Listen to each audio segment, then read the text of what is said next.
All right, let's talk about something that we saw it before. We kind of use it, but we didn't really we didn't do a lot of exercises on it. So let me show you exactly what I'm talking about.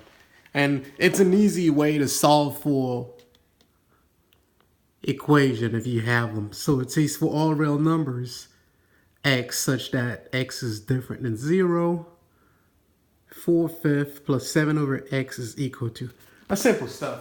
So they have 4 over 5 plus 7 over x is equal to question mark.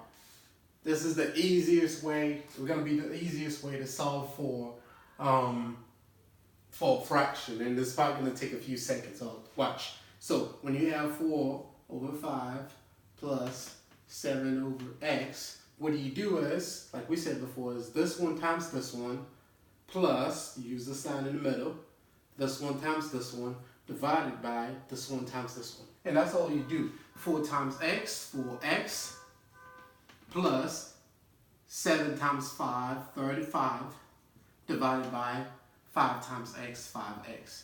And then this is the answer choice E.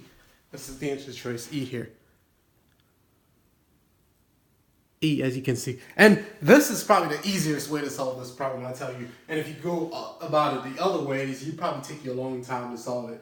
And if you solve it this way, 2 seconds, you done, you move on to the next problem, and then and you'll be done with the exam soon. And if you enjoyed this video, please share it on your page, and for anyone who's taking the SAT and SAT, they'll enjoy it too. Thank you. Bye.